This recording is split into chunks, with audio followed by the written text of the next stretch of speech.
За дараагийн хичээлд оръё.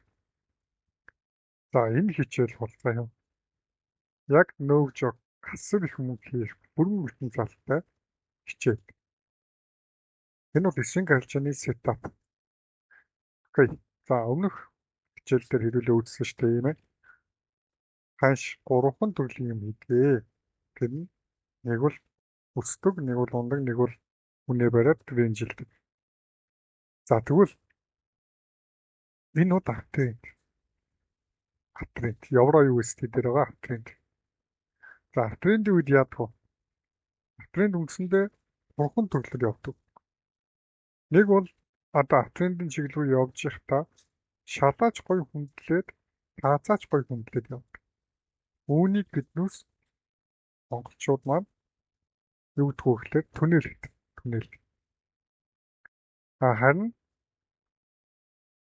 заавал түнэл байх албагүй аптрend явж байгаа үед таацаа биш шалаа их гоё хүндлээд явдаг. Энийг лайныхаа дагуу трендийнхаа дагуу явж гинэ гэж үздэг. Тэгэхээр аптренд маань ер нь альва ап болон даун тренд маань бас өөрийн гэсэн онцлогтой байх нь шүү дээ. Аптренд явж болно яаж явж ий? Таад шалаа их гоё хүндлээд яваад байна уу? Эсвэл зөвхөн шалаа хүндлээд яваад байна уу? Эсвэл зөвхөн таазаа хүндлээд яваад байна уу? За тэгвэл тааз юм уу шалаа хүндэлж байгаа нь илэрхий ойлгомжтой болчихлоо. Дэшээ өсчих ба. За ямар ч тач шалаа хүндэлж байна. Тэр нь ойлгомжтой болчихлоо. Тэгвэл дараа дахиад шалан дээр нь ихтэн байтахад болохоор шүү дээ. Чиглэлийн дагуу байтахад болохоор. Гэтэл заримдаа нөгөө нэг ярдгийн дагуу яадаг унаад аваад. Тэгвэл яг өсөх юм уу унах юм уу гэдгийг мэдэх хэрэгтэй. Тэр мэдэх арга бол үндсэн divergence. За тэгвэл үзье. Ханш яасан? Доош унж орж ирээд lower low хийх юм. Lower low. Lower low хийхэд энд нөгөө биднээс мэддэг divergence үүсэж байгаа. За divergence үүслээ. Тэгвэл яг уу нэг цаг дээр divergence үүсгүүлээд 5 минут дээр divergence үүсгүүлээд long орно. Long орохдоо чиглэлийн дагуу буюу өмнөх тогтоосон хаяыг эвдүүлнэ гэж байна. Ингээл болоо. Яг л нөгөө хейдэн 73 өдөртөө чинь нэлээд төстэй. Гэхдээ энэ бол том цагаараа. За энийг харахтаа яах вэ гэхээр трендээ тодорхойлохдоо нэг цаг дээр тодорхойлно шүү. Нэг цаг дээр. Нэг цаг дээр чартаа тавиад нэг цаг дээр трендээ тодорхойлно. Даун байгаа мó, ап байгаа мó. Ап байгаа бол түнэлээр яваад байгаа мó, лайнаар яваад байгаа мó гэдгийг тодорхойлно. За тодорхойлцоод дараа нь тодорхойлсон цэг буюу шалаа хүндэлж ивэл шалуугаа илхийг хүлээн. За шал руугаа ирээд divergence үүсгэх хэрэгтэй. Divergence хүлээн. Шал руугаа ирчлээ. Дараа нь яг divergence үүсгэх хэрэгтэй. За divergence үүсчлээ. Нэг цаг дээр шүү дээ, тэ. Нэг цаг дээр ихтэйд ингээд нэг цаг дээр трендээ тодорхойлоод дараа нь нэг цаг дээр divergence үүсгэх том цаг авах гэсэн. За нэг цаг дээр чинь divergence үүсч ивэл бол 5 минут дотроо дахиад divergence үүсгүүлнэ. Нэг цаг дээр divergence үүсч чинь. За окей, тэгвэл би авалтын цэгийг хий. Тэгвэл 5 минут дээр дахиад нэмэлтээр divergence үүсгүүлнэ гэсэн. За 5 минут дээр чинь divergence үүсгүүлэхээр чи авалтын цэг чи илүү нарийнхан гоё болоод. За тэгэл лонгсон доо. За түнэлээр явж байгаа тохиолдолд трендийн дагуу орохдоо нэг хайгаад байхгүй.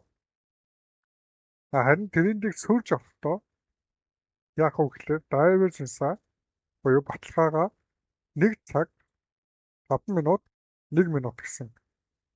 Энэ 3 тайм фреймээр хослуулж чад. Одоо нэг тодорхой хэмжээний жоохон муртай юм орох гээд ирж штэ. Гэтэ яг үндэ бол нэг 2 цаг л холбоод болоо гэсэн. За ханш дэш энэ доошогоо лайна түнэлийнхаа лайныг шалгаад дэшээ өссөн өсөхдөө дахиад энэ түнэлийнхаа таацаас унж ийн унахтаа яаж ийн хидden divergence үүсгүүл чинь дахиад hidden divergence. За hidden divergence үүсэж байгаа. Энэ дэр яаж авахыг мэдэн шүү дээ. Нөгөө hidden divergence хичээл дээр заасан юм ч одоо энэ дээр гарч. Нэг цагаараа hidden divergence үүсгүүлээд 5 минут дээр бас үүсгүүлээд авна гэсэн. За буцаа чадваргүй ирэлтэй. Тэгвэл яах вэ? Нөгөө нэг хинд хаасан нөхцлөө дахиад энэ дээр харна гэсэн. Дахиад энэ дээр. За даунтрейнжийн чиглэл рүү яг эсрэг татна гэхдээ яг адилхан тийм ээ. Бүгд мэдчихэж байгаа. Даунтрейндийнхаа шал дазыг их гоё хүндлээд явж гин таазан дээр ирлээ. Эзэн даавчнаас шүүслээ. Уцаа чадваргаа ирлээ. Эдэн даавчнаас үүсээд төслөө. За талбаргаа ирлээ үндсэн даавчнаас хийгээд унлаа. Харц цагууд нь ойлгомжтой 1:5 минут. Нэгтээ 1 болон 5 минут явах шүү. За лайны дагуу явж байгаа тохиолдолд. Энэ бол яаж юм? Таазан нь бол нэг юм хөрөөний шүт шиг ба шүү дээ. Яг юм тэгш юм биш. Гэтэл автоны чиглэл рүү явахдаа шалаа их гой хүндэт явж. Тэгвэл таазан дээрс нь орохгүй. Трендийг сүрж орохгүй. Ягаад гэвэл таазан тодорхойг байгаа учраас. Энэ тохиолдолд шалын хөдлөд. Шалнаас нь даавжнасаа үүсгэлээд орно. Үндсэн даавж сулан хийдэн даавжнаас хоёулаа ажиг. За унж яваа нөхцөл шалаа биш таазан их гой хүндлээд унж ийн гэж бод. Тэгвэл яг адилхан нөгөө хоёр даавжнасаа хараад ямар цагт хаах вэ? Нүсийг хараад хийчих. Ингээл болоо. Бацаан бол нэг ээжтэй даавжнаас үүслээ 5 минут дээр дабл даавжнаас үүслээ. Индикатор чинь нэг иймэрхүү индикатор харагдаж байгаа. За индикаторын тухайд индикатор чинь нэг яг трейдинг вью дээр нэг иймэрхүү дүр зурагтай харагдаж байгаа. Тэгэнгүүт энийг цэнхэр зоон байгаа. Хоёр талтай зураастай. Энэ бол тогтвортой ханшийн зоон. Тогтвортой ханшийн зоон. Ихэнх тохиолдолд энэ тогтвортой ханш төр явдаг. Харин дээдлэлт нь 70 удаа хууч гисэн тоо утга байгаа. Дээд доод хэрэгтэй. Хэрвээ энэ цэнхэр зооноос доошоо 30 руугаа орж ирвэл нөгөө нэг даавжнсын утга буюу нөгөө нэг гайгүй бараачнд хямдалчлаа. Тэгэхээр буцаагаад дэшиг өснөө гэдэг тийм логиктэй. Харин эсрэгээр 70 руугаа дэшээ гараад ирвэл яг эн чинь үнэтэй бүс дээр явж байна. Наа чин тогтвортой хэмжээний доошоо үнэ бариад уннаа гэдэг зүйлийг илтгэдэг. За тэгвэл 1 болон 5 минутын дээр одоо юу үүсэхтэй? Даавжнас үүсэхтэй 30 руугаа орж ирүүл их сайн байдаг. 30 руугаа орж буюу нэг хямдхан өндөр рүүгээ орж ирвэл дээшээ явах магадлал өндөр болчих тийм ээ. За яг юм. За энэ жишээ. Маш гоё түнэлээр явж байгаа. Маш гоё түнэл. Түнэлийнхаа таазан дээр илчлээ. Даунтрейндийнхаа түнэлийн таазан дээр. Таазан дээр ихэд юу болсон гэхээр нэг цагаараа даавжнаас үүсэж. Ингээд болоо. Тэгээд яг 5 минутаар дахиад нэмэлт даавжнаас үүсгээд миний дата хүрэх юм уу?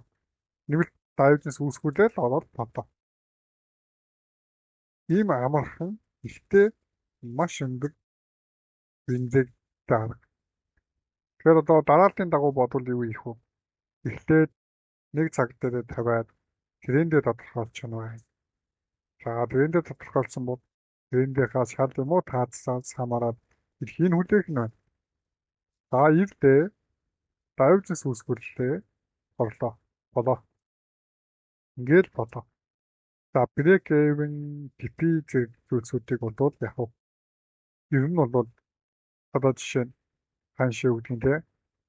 Сони энэ жишээн дээр бол эндээс унж ш. Унаад энд байсан мөрийг шифт хийгээд унж. Тэгвэл бас энд байсан эсэдээ зөөгөөд энд тавьчихна шүү дээ. Тэгээд доошоо тэр чигээр нь бүлгэж чинь. Нэг л удаа брейк юм зөөхөд хангалттай. Тэгээд доошоо гүтгэж. За шал руугаа ирлээ даавжнаас үүслээ. Яг буцаад дэшегээ баяж.